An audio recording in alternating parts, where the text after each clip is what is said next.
On t'amène directement à Tiaroy. C'est là-bas que les Français ils ont tiré sur nous. Le 1er décembre 1944, vers 9h30 du matin, les tirs ont en effet éclaté. L'armée française a encerclé le camp, rassemblé les soldats dans la cour. Bilan officiel, 35 morts, 35 blessés, 34 seront condamnés pour refus d'obéissance, outrage et rébellion. Ils écoperont de 1 à 10 ans de prison. Vous connaissez probablement l'histoire tragique du massacre de Tiaroy. Si ce n'est pas le cas, posez-vous confortablement et je vous raconte tout ça. De 1939 à 1945 a lieu la Seconde Guerre mondiale qui oppose le bloc des Alliés, qui comprend la France, les États-Unis et toute la clique, au bloc de l'Axe, l'Axe qui comprend l'Allemagne hitlérienne et l'Italie fasciste. Donc cette guerre est vraiment très sanglante et arrivé à un certain moment, le bloc des Alliés a vraiment besoin de renforts, en l'occurrence la France. Et dans cette configuration-là, il serait bien d'avoir des gens qui pourraient aller en première ligne, affaiblir l'adversaire, servir de chair à canon pour qu'après, les forces françaises puissent débarquer et finir le travail. Pardon? Et qui correspond mieux à ce profil, à cette recherche, ce sont encore les Africains, les anciens colonisés, les anciens esclaves. Et là, naturellement, la France va penser à recruter sur le continent de l'Afrique subsaharienne au Maghreb. Ils vont avoir recours à des soldats. Mais dans cette vidéo, on va s'attarder vraiment sur les tirailleurs sénégalais qui comprenaient vraiment des soldats qui venaient de la Côte d'Ivoire, du Bénin, du Mali et bien évidemment du Sénégal. Donc on recrute énormément d'Africains pour aller combattre en première ligne, servir de chair à canon durant cette guerre qui ne les concerne pas. Et papa? Donc ils vont combattre, il y aura énormément de morts africains, mais il y aura également beaucoup de prisonniers parce que les Allemands vont faire prisonniers ces soldats africains là, vont les mettre dans des camps nazis et ils vont vivre là-bas pendant pratiquement 4 ans dans des conditions que je ne peux vous décrire, vous imaginez bien. Fort heureusement, fin 1944, début 1945, la Seconde Guerre mondiale prend fin et donc l'Allemagne est vraiment acculée. Ils doivent libérer un certain nombre de prisonniers, donc ils vont libérer parmi ces prisonniers là les fameux Africains, on compte environ 1600. Et quand ces Africains là sont libérés, la France, la guerre est finie, la France doit procéder au blanchissement de ses troupes.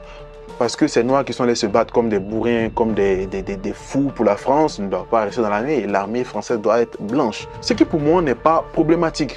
Si l'armée française doit être blanche, elle doit être blanche. Le plus problématique, c'est qu'avant le retour de ces soldats en Afrique, il y avait un contrat. C'est qu'ils devaient recevoir une partie de leur solde avant de décoller et l'autre partie une fois arrivés en Afrique. Ils doivent décoller depuis la Bretagne, prendre un bateau pour arriver au Sénégal. On ne leur donne rien. Ils n'ont absolument rien reçu. Et au moment de monter dans le bateau, 298 ou 300 soldats refusent de décoller s'ils n'ont pas reçu l'argent. Donc ils ne décollent pas dans le bateau. Donc le bateau décolle depuis la Bretagne. Et arrivé au Maroc, déjà il y a des premières frictions. Les soldats, les tirailleurs sénégalais sentent qu'il y a une douille qui se prépare, ils veulent leur argent. On arrive à calmer le jeu. Ils arrivent à Tiaroy, à quelques kilomètres de Dakar. C'est vraiment la base où ils seront avant d'être dispatchés chacun dans leur pays d'origine. Parlons peu, parlons bien. Revenons un peu sur le fond du problème.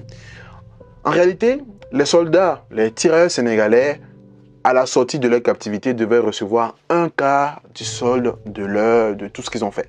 Et une fois qu'ils seraient au Sénégal, ils auraient reçu le reste. Au décollage, ils n'ont rien reçu. Là maintenant, on arrive au Sénégal. Donc naturellement, ils devraient recevoir l'entièreté de leur montant. Donc les soldats arrivent à Tiaroy et là naturellement ils doivent recevoir leur dû avant de décoller pour aller dans leur pays respectif. Dans la programmation, il est prévu que le 27 novembre, un train décolle depuis Tiaroy pour les amener à Bamako, à Abidjan, bref vous avez compris, dans leur destination prévue. Sauf qu'arrivé au 27, donc les soldats naturellement se sont levés et ils ont dit qu'ils voulaient leur dû avant de bouger. Donc il y aura des frictions, une petite mutinerie on va dire, mais vraiment rien de bien grave. Et retenez non, en l'occurrence Marcel Dagnan. À cette époque c'était vraiment l'officier supérieur dans la zone de l'Afrique de l'Ouest en ce qui concerne tirailleurs sénégalais et tout ça. Donc ce dernier arrive et visiblement les soldats ne sont pas contents. Donc ils vont vraiment montrer leur mécontentement. Sauf que il va écrire un rapport dans lequel il dira qu'il a échappé de peu à un lynchage, à une tentative d'assassinat. Ce qui est bien évidemment faux parce que toutes les sources, toutes les archives ont contredit sa version. Mais derrière ce rapport, l'intention n'était pas fortuite, c'était une intention bien plus machiavélique. Parce que s'il justifiait qu'il avait été attaqué par ces derniers, cela pourrait être un alibi parfait pour commettre ce qui allait être l'une des actions les plus dégoûtantes dans l'histoire de la relation France-Afrique colon-colonisée. Dans la foulée, pour mater, pour réprimander cette fameuse mutinerie, cette fameuse tentative de lynchage, ce fameux Marcel Dagnan va accomplir un acte, bien évidemment, sous l'ordre de la France, un acte très belliqueux, très dégoûtant. Il va réunir les soldats sénégalais dans la cour de ce camp-là, eux qui s'attendent à être payés, et à coups de mitrailleuses, il va les ratatiner, mais vraiment à foison. Donc ils seront assassinés. Il est manifeste à travers les documents qu'il n'y avait pas d'armes dans le dépôt, donc c'est une fable. Donc on a affaire à des gens rassemblés sur un terrain sur qui on a tiré, des gens sans défense. Donc on est bien sur un massacre, on n'est pas sur une mutinerie. Ces documents, ce sont les différents rapports de l'armée. Il y a d'abord le rapport du général Dagnan, ignorant certaines revendications financières des tirailleurs. Puis le rapport Salmon, dans lequel figure un trou dans la chronologie, précisément au moment des tirs. Enfin, le rapport Lemasson, qui prouverait la thèse de la préméditation. Le 1er décembre, vers 6h45, je fus prévenu que la force armée intervenait pour réduire les rebelles. Et en militaire, quand on dit réduire, c'est ce que ça veut dire.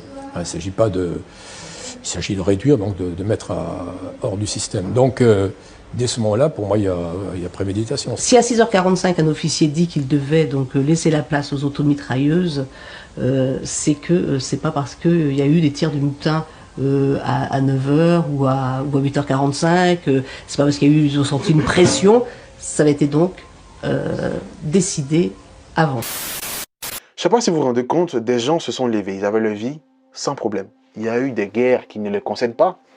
On les a convaincus en même temps, on les a forcés à aller se battre. On leur a promis un salaire qui est d'ailleurs 10 fois moins que celui que les forces françaises régulières touchaient, alors que c'est eux qui allaient en première ligne. On leur a prévu un paiement d'un acompte qui n'a pas été fait. On leur a prévu un paiement de ce solde-là une fois qu'ils seraient au Sénégal. Ils n'ont rien reçu. Et en récompense ultime, on les a assassinés. Et le plus scandaleux dans tout ça, c'est que Marcel Dagnan encore a fait un rapport où il expliquait qu'il y a eu seulement 35 morts. Voilà. Donc ces soldats ont été assassinés. Ils se sont battus pour la France. J'estime que cette histoire doit être connue par tous les Africains. Parce que l'histoire nous permet de ne pas faire les mêmes erreurs plus tard.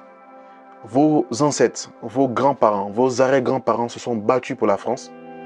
Et en récompense, ils ont été assassinés à coups de mitrailleuses, à coups de fusils, comme des chiens. Cette vidéo n'a pas pour but de créer de la haine vis-à-vis de qui que ce soit, mais l'histoire mérite d'être connue. L'histoire n'a pas vocation à être cachée. Quand on commence à cacher l'histoire, c'est qu'on se reproche certaines choses. J'espère que vous avez aimé cette vidéo. N'hésitez pas vraiment à vous abonner, lâchez un like, lâchez un commentaire, dites ce que vous pensez. On doit créer une communauté vraiment autour de ces sujets pour que vous puissiez proposer les sujets, pour que je puisse en parler. Restez connectés, lâchez un like.